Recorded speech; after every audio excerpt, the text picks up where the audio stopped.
Caleb Lou fell in love with the girl I sponsored. She was the school's famously inspirational beauty, born into poverty, but relentlessly self-reliant. Caleb returned every penny I had sponsored her with over the years. His reason: I won't allow anyone to humiliate her with money. I remained non-committal. Years later, we met again at the negotiating table. During a break, he tossed a black card at the once inspirational beauty. Is this enough money? Can you stop bothering me when I'm working? Go do your shopping. When does one finally let go of the unattainable love they've cherished for years? The next time I saw Caleb Lou, it was across a negotiating table, a battlefield of veiled threats and sharp tactics. The boyishness had long faded from his face, replaced by a certain depth carved by years of business intrigue. He was thinner, with faint dark circles under his eyes. Isabel, it's been a long time. I never thought we'd meet here. You haven't changed a bit. His tone was a touch too familiar, clearly inappropriate for our current relationship. I offered a polite, professional smile in return.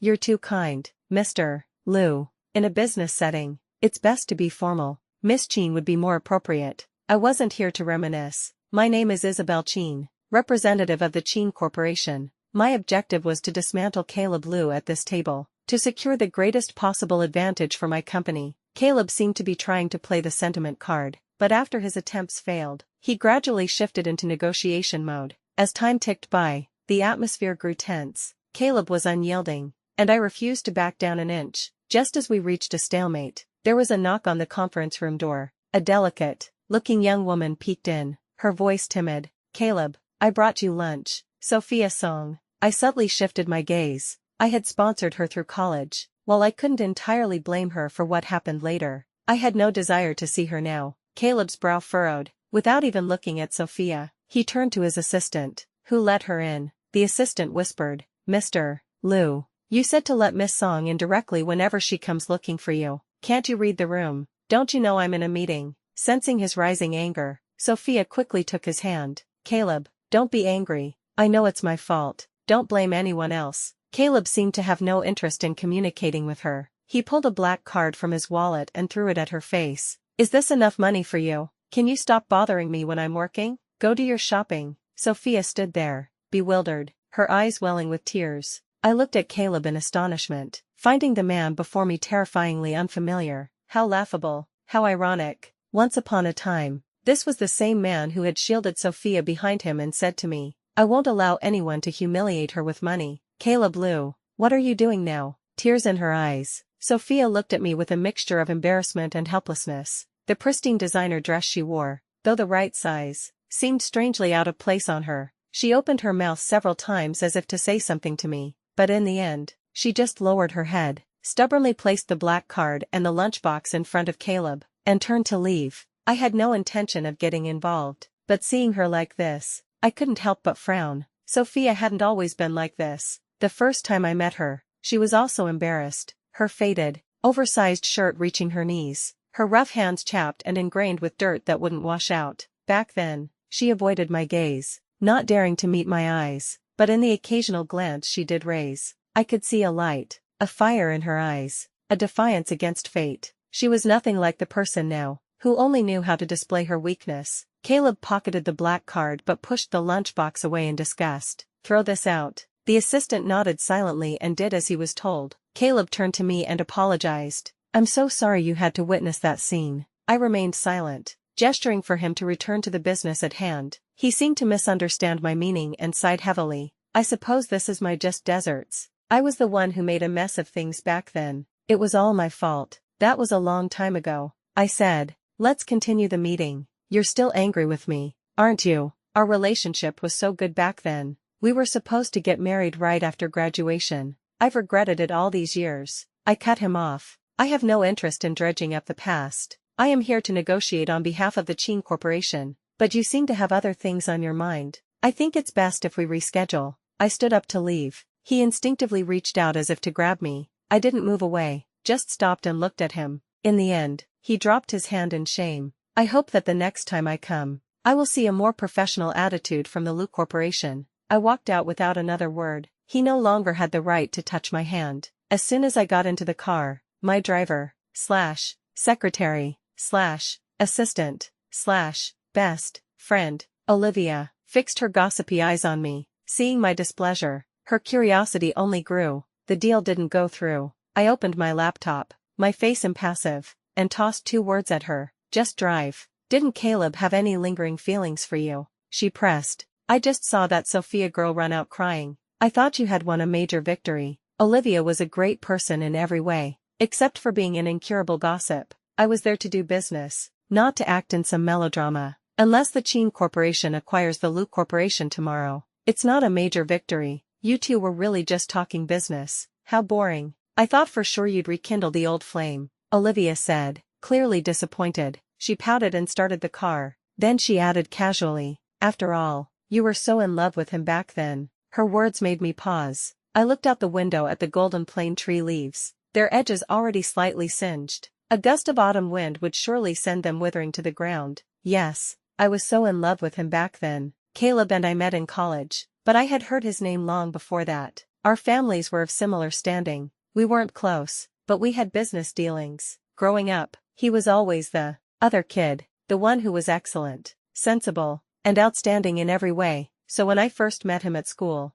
my feelings were complicated. On one hand, I was competitive, wanting to beat him at everything, to prove that I was just as good, if not better. On the other hand, due to my parents' constant brainwashing, I had a certain admiration for him, like he was an idol, a goal. But we didn't get along at first. We were almost adversarial. Looking back now, it was just me, one-sidedly treating him as a rival. If he entered a competition, I had to sign up too. If he won an award, I had to have a piece of it. Over time, even I had to admit that he was indeed excellent. But to make me admit defeat, impossible. So I stuck to him like glue, determined to one-up him. He seemed to enjoy having a worthy opponent. Our relationship developed naturally. After all, we had similar interests and came from similar backgrounds. Soon, we started dating, and not long after, we met each other's parents. Everyone assumed we would get married right after graduation, until Sophia appeared. Influenced by my father, I sponsored many students from impoverished mountain regions. Sophia was one of them.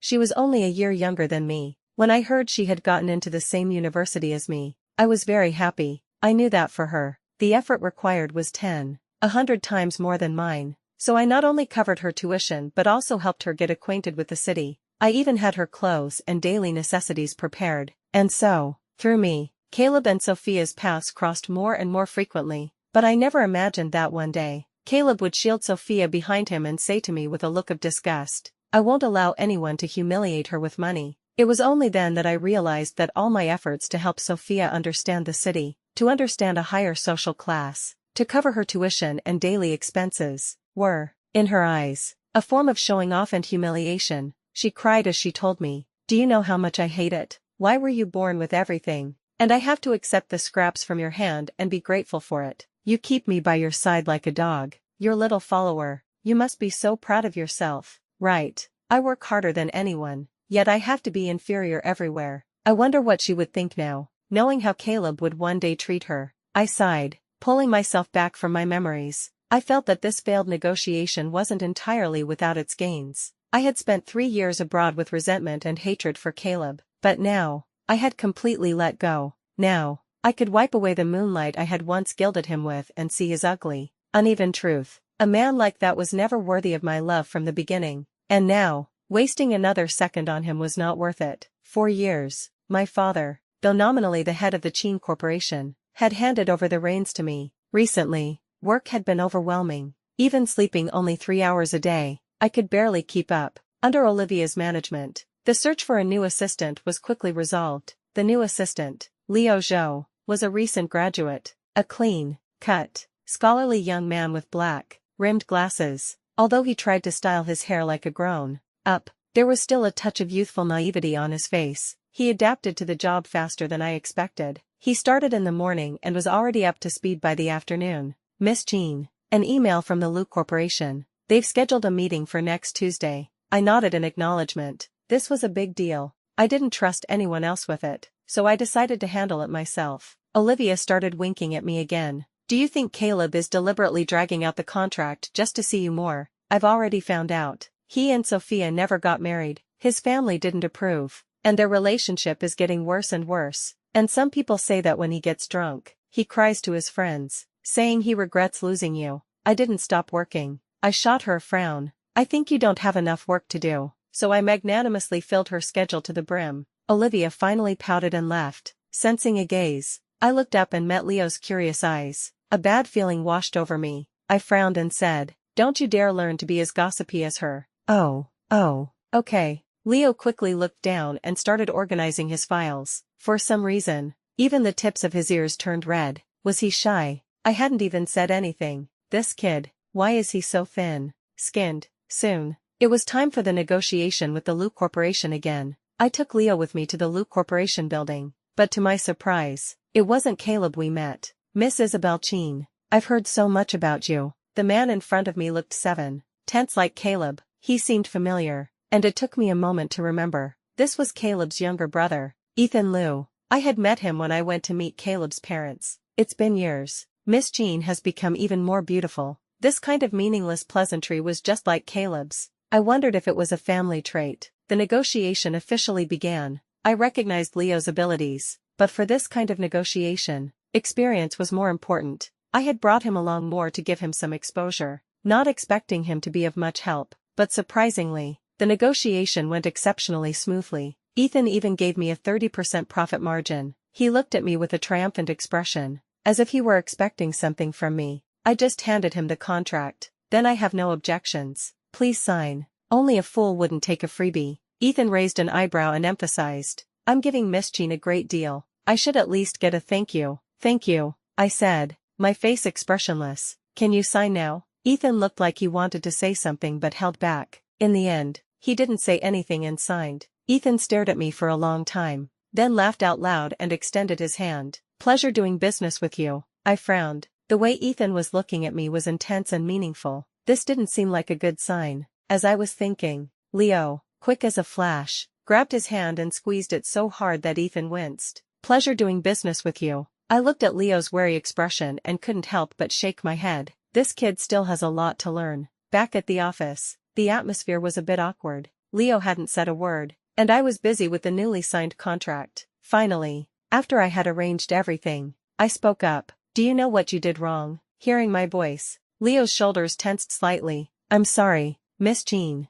I shouldn't have shaken hands with the Loop Corporation's representative so rashly. That's not the problem, I said, trying to keep my tone from being too harsh. As my assistant, it is part of your job to help me out of awkward situations, including situations like just now, where a business partner has ill intentions. Your mistake was in being too emotional, too radical in your approach, acting without thinking. In the workplace, every action has consequences. You need to be more tactful. You're new to the professional world, so it's understandable that you're a bit weak in this area. And since it didn't cause any major problems this time, I won't dock your pay. After a pause, I looked at Leo and added, but don't expect a bonus this month. A moment of silence. Olivia weakly interjected, he's still an intern. He doesn't get a bonus. Oh, right. Then we'll just keep a record of it and deduct it when he starts getting bonuses. Olivia shot me a look of disdain and gave me a thumbs up. As expected of you, Isabel the Skinner. Leo was looking down, lost in thought. I thought for a moment and added one more thing. As my assistant, you will eventually have to stand on your own 2 feet at the Cheen Corporation. If you encounter a similar situation with other female colleagues in the future, I support you in protecting your colleagues first. The Cheen Corporation will never force any of its employees to trade favors for business. Well said, Olivia said, this time with a genuine thumbs up. She turned and patted Leo on the shoulder, speaking in a solemn tone. You have to be careful too. A clean-cut young man like you has to be wary of advances from both men and women. I couldn't help but want to laugh at that. Suddenly, a sharp, twisting pain shot through my abdomen. I broke out in a cold sweat. Seeing my face, Olivia immediately became alert. Is it your gastritis again? I'll go get your medicine. No need. I managed to squeeze out through gritted teeth. Just take me to the hospital. I often feel that gastritis is like a ticking time bomb. With an 4 drip in my arm, I grimaced and asked the nurse if she could just give me some medicine so I could go back to work.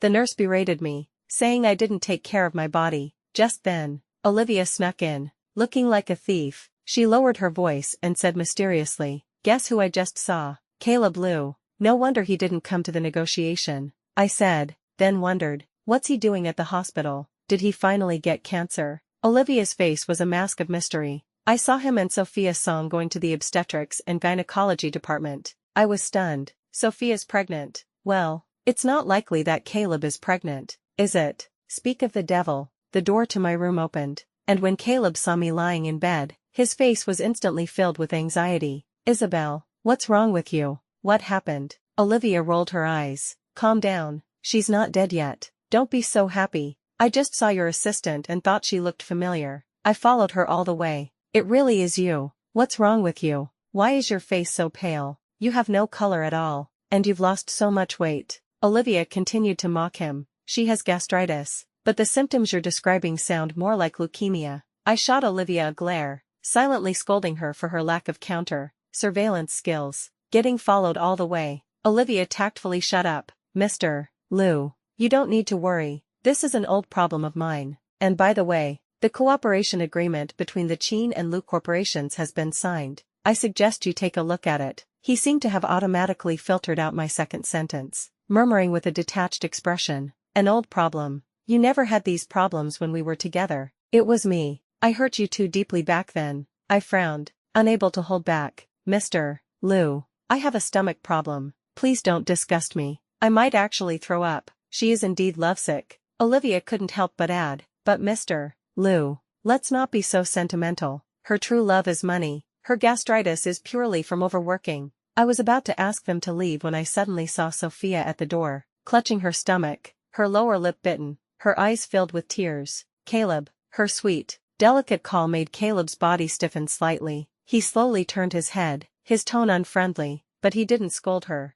Why did you follow me? Didn't I tell you to wait for me? Sophia didn't answer, just kept her hand on her stomach, her gaze fixed on me. After a long moment of staring at each other, I was the one who spoke first. Congratulations. Sophia lowered her head but said in a small voice, Caleb promised me that if I have the baby, he'll marry me. My tone was nonchalant. Then congratulations again. Why are you talking about this? Caleb frowned and glared at Sophia, then seemed to want to say something to me but couldn't get the words out. Seeing this, Olivia stood up and smilingly saw them out. If there's nothing else, our Miss Jean needs to rest. Thank you for your visit, Mr. Liu and Mrs. Liu. Please go back now. That, Mrs. Liu, was a brilliant touch. Sophia silently took Caleb's hand. Caleb didn't speak either, just kept looking at me as he slowly walked out of the room. Even so, he would occasionally glance back at me. I scoffed. How had I never noticed before that Caleb was such a two-timer? The doctor said my gastritis was quite severe this time. If I wasn't careful, it could lead to a stomach ulcer or even a perforation, so he wanted me to stay in the hospital for observation. I sent Olivia back to the company. Leo brought my laptop and stayed with me at the hospital to work, although I would have liked to relax for a few days. The newly signed contract with the Liu Corporation required a lot of arrangements. That day, after a video conference, the sky had already darkened. I rubbed my temples and was about to tell Leo to go home when I realized he had fallen asleep at my bedside. His workload had been a bit too much lately, and he had been running back and forth between the company and the hospital. He must have been exhausted. His skin was very fair, and a sleepy flush added a hint of pink. A few strands of his carefully styled hair had fallen onto his forehead, making him look like a student who had fallen asleep at his desk. I saw that his glasses were leaving a red mark on his face and reached out to take them off, but as soon as my hand touched them, he opened his eyes. We stared at each other. His face instantly turned red. The atmosphere was really awkward. I felt my own face getting hot. After a long moment, I managed to say, ahem, well, you should change your hairstyle. The way you usually style it is too mature for you. What else could I do? What else could I say? And then, Leo really did change his hairstyle. A textured perm, parted 3-2-7, paired with his handsome, clean, cut face. He was a sight to behold. Leo had swapped his slightly bulky black, rimmed glasses for a pair of gold, rimmed ones. Needless to say, Leo's new look and the gold, rimmed glasses were a perfect match. He exuded an air of restrained asceticism. As I was admiring Leo's new look, someone knocked on the door. Before I could say, come in, Ethan Liu pushed the door open, holding a large bouquet of vibrant red roses. Miss Jean, I heard you were ill. Ethan tossed the flowers to Leo and walked to my bedside. I was so worried. I came to visit. Who brings red roses to a sick person? I didn't speak, just looked at him in silence. Leo wanted to say something, but I stopped him with a look. He could only frown and place the roses on the floor.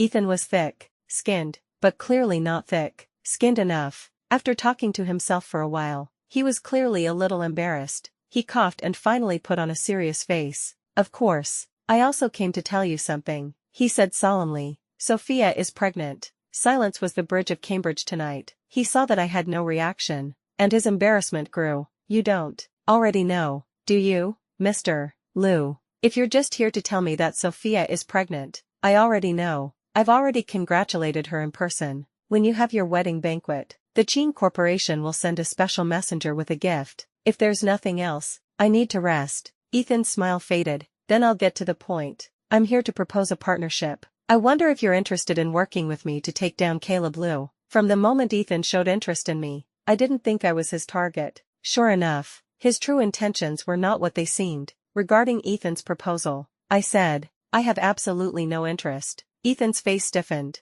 Why don't you tell me, Mr. Lou? What's in it for me to get involved in your family's power struggle? I'm a businesswoman. I don't do anything for free. If you wanted to use me as a pawn, he had to at least let me get something out of it. Don't you want to see Caleb with nothing? Don't you hate him for abandoning you?" I chuckled lightly. Ethan clearly didn't know me at all. These past events had no meaning for me anymore. He really underestimated me. "I'm really not interested, but I do thank you for the contract you just signed with me. The feud between you and Caleb is your family's business." He didn't seem to expect me to say that. A strange look crossed his face. After a long moment, he looked at me and actually smiled. "That's right. A man like Caleb is not worth Miss Cheen's time." That was a fair point. Seeing the admiration in Ethan's eyes, Leo proactively stepped in front of me. "Miss Cheen needs to rest. Mr. Lou, please leave." All right then. This kid was taking matters into his own hands again, but it didn't bother me in the slightest. Indeed, these Lou family members were all a bit annoying. Ethan left tactfully, but Leo curiously leaned in. "Miss Cheen, why didn't you help Ethan just now? He just signed a contract with us." I smiled, looking at Ethan's departing figure, and said meaningfully, "When the snipe and the clam grapple, it is the fisherman who profits." The more fiercely the Lou family fought, the more opportunities a company of a similar level, like the Cheen Corporation, would have. There was constant news from the Lou family. Olivia quickly gathered the gossip. "The Lou Corporation is in a state of internal turmoil. Those two brothers have been fighting secretly for years, but lately they've just torn each other apart. Most of the shareholders were originally on Caleb's side, but somehow Ethan managed to poach a large number of them. Now the board of directors is also putting pressure on him. Caleb is in a real mess." My expression was grave. I frowned and asked, "Has our cooperation with the Lou Corporation been affected?" "Not yet, but if this continues, it's hard to say." I nodded, making a mental note of this, and thought about preparing a counter-strategy. After nearly half a month of recovery, I was finally discharged. In that half a month, Leo had made rapid progress, greatly reducing my workload. I also made an exception and ended his internship early, allowing him to officially start working. Yes, the bonus I had withheld could start being deducted from this month. For the next 5 months, Leo worked like a man possessed, his efficiency even surpassing my own. Under Leo's high-speed operation, I actually felt a little bit of leisure. Olivia suggested we go hiking in the nearby mountains and visit a temple. I agreed, thinking it would be a good way to clear my mind and relax. The scenery on the mountain was beautiful, but as soon as we entered the temple, Olivia grabbed my hand, her eyes shining, and pulled me behind a wall. "Look." Following her gaze, I was slightly taken aback. Sophia, alone, with a 5-month pregnant belly, her face haggard, was slowly making her way into the temple. "The internet says the guanine here is very effective for granting sons. She must be here to pray for a boy."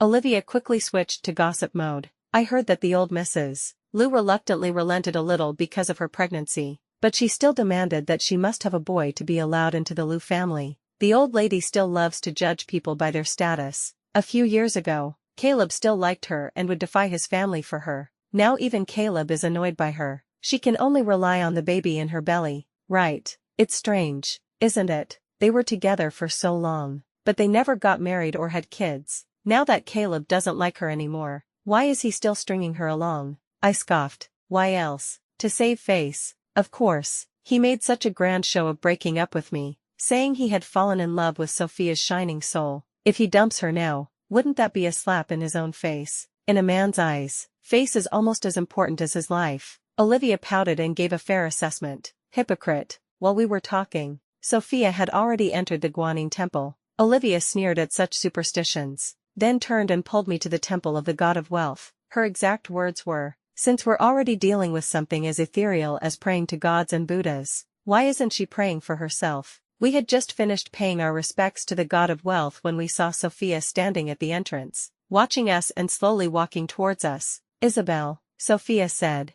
her head bowed, her voice small, "I've been wanting to find a chance to talk to you, but I never had the opportunity, for people who weren't worth it. I had always been stingy with my words." I just stood there with my arms crossed, looking at her coldly. "I've always wanted to apologize to you." Most of what I said back then was in anger, although I probably really did think that way deep down, but I understand now. I was accepting your charity. I had no right to complain to you. I know you probably don't want to talk to me, but please, I'm begging you, let me have Caleb. You're not short of excellent men, but without him, I really have nothing. Ha! I scoffed and clapped my hands. You really are ambitious. To avoid marrying a country bumpkin and having babies for the rest of your life, you fought tooth and nail to climb out of the mountains, only to marry a rich man and have babies for the rest of your life. You are so ambitious. Sophia's face turned pale. She could only grit her teeth and whisper a defense for herself. "I'm different from you. I don't have as many choices as you do. This is the best way out I could find for myself." Since I had already laid it all out,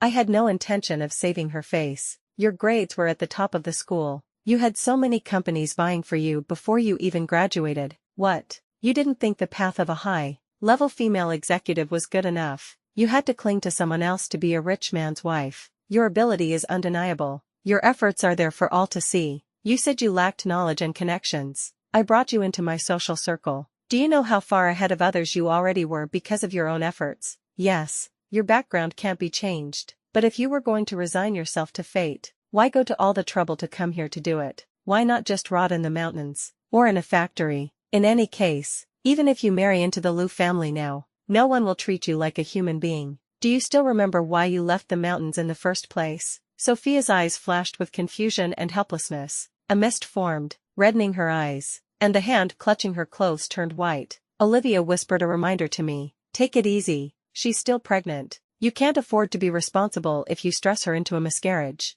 Suddenly, Sophia finally broke down and cried. "I don't know how things ended up like this. I just didn't want to be looked down upon. Caleb was so good to me before. He said I was the most unique treasure in the world, but now even he..." She couldn't say the rest, only sobs and whimpers. I was silent for a long time. Only after she had stopped crying did I speak again. "Do you remember what I told you on your first day of college? Many people will look down on you for various reasons. You don't need to care, because respect is not begged for. It is earned." It seems you didn't listen to a single word. I signaled for Olivia to leave, no longer paying any attention to her. I thought that would be the end of it, but I never expected the Liu family to always have a surprise in store for me. At the press conference for the new project, after I had finished my presentation, my father officially announced that I would be the new head of the Qin Corporation. Free business news. The reporter's eyes were brighter than the camera flashes. At that moment, Caleb appeared from somewhere, ran onto the stage, knelt on one knee,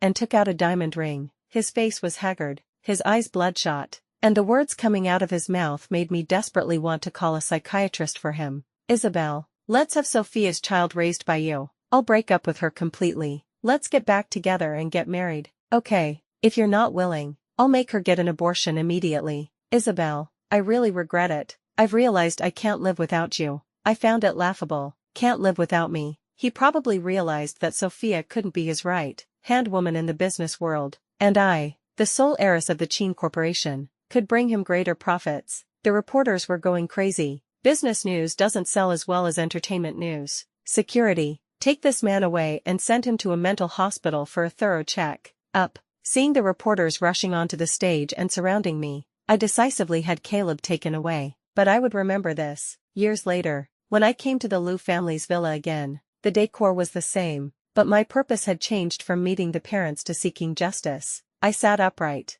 with Olivia and Leo standing on either side of me. Old Mr. Liu had just finished a tirade. Caleb was still kneeling on the floor. He had been a golden boy since birth, a child who grew up on praise and accolades. He couldn't handle temporary failure, so he lost his composure, even his sanity. Ethan sat to the side, a smile almost impossible to hide. "Sophia, 5 months pregnant. stood without even a chair, looking at Caleb with worry and sadness. In this atmosphere, the old Mrs. Lu could still greet me with a smile and offer me tea. "I won't have any tea," I said, getting straight to the point. "You are both my elders, and I shouldn't be too harsh with my words." But Caleb didn't just harass me. Isabel Chin. He also embarrassed the entire Chin family in front of so many reporters and media. "I'm afraid the Lu family will have to give an account for this. This whole thing is such a mess." The old Mrs. Lu was still smiling. "Don't worry, Isabel, I've watched you grow up. I will definitely not let that scoundrel bully you like that.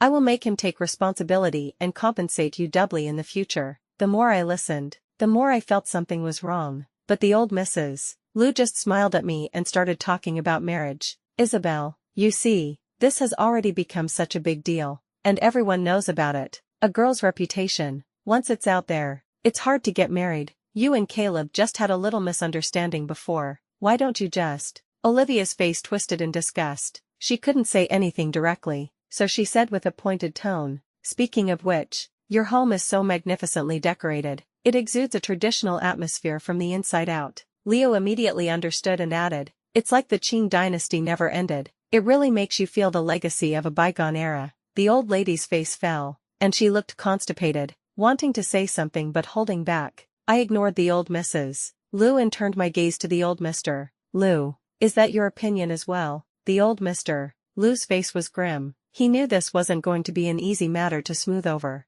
After some deliberation, he decided to give a piece of land to the Qin Corporation. I silently estimated its value and profit, then nodded in satisfaction. "In that case, I'll take my leave, but I would advise you both. Besides cultivating your child's abilities, character is equally important." My intention was to leave with that one sentence and gracefully exit, leaving the Lu family's mess for them to handle. But to my surprise, as I was about to leave, Caleb suddenly threw himself in front of me. "Don't go. I was wrong before. I thought I was infatuated with Sophia's innocence and self-reliance. Now I realize how big the gap is between us. She's not worthy of me at all. I don't want to marry her. I don't want to spend my life with some country bumpkin from the mountains." What a pathetic display. And to think I had once considered such a person a goal, and had even been in love with him. I just felt an indescribable sense of disgust. Leo coldly pulled the distraught Caleb away and said to me, "Let's go, Miss Jean." I nodded. "Let's go. We still have a lot of documents to deal with." Just then, Sophia swayed and collapsed to the ground,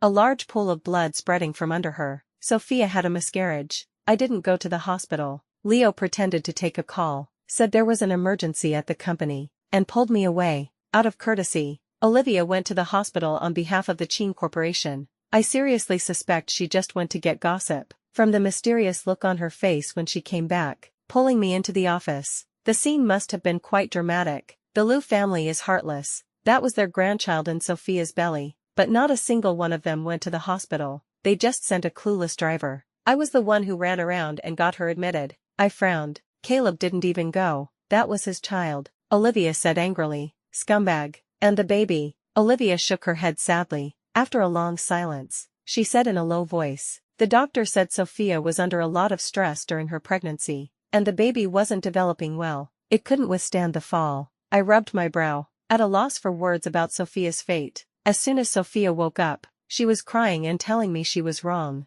that she was ashamed to face you. She also asked me to tell you that she plans to go back to the mountains to be a teacher after she's discharged, and she wanted me to apologize to you. I let out a long sigh, feeling a mix of emotions. Also, the Lu family is contacting a mental hospital. I think Caleb really has gone crazy. I guess the Lu family will be completely in Ethan's hands now. I nodded. From the moment Caleb chose Sophia, he was destined to be cast aside by the Lu family. From that day on, Caleb and Sophia completely disappeared from my life. But Ethan started coming to see me every few days. I was so annoyed that I asked him what he wanted. He looked at me with a deep, affectionate gaze and said, "You might not know, but the first time I saw you, I fell deeply in love with you. At that time, you were my brother's girlfriend, and you might have become my sister-in-law. But now, there are no obstacles between us. Since we were kids, my brother always got the best of everything. But now, everything has changed." I was silent for a long time,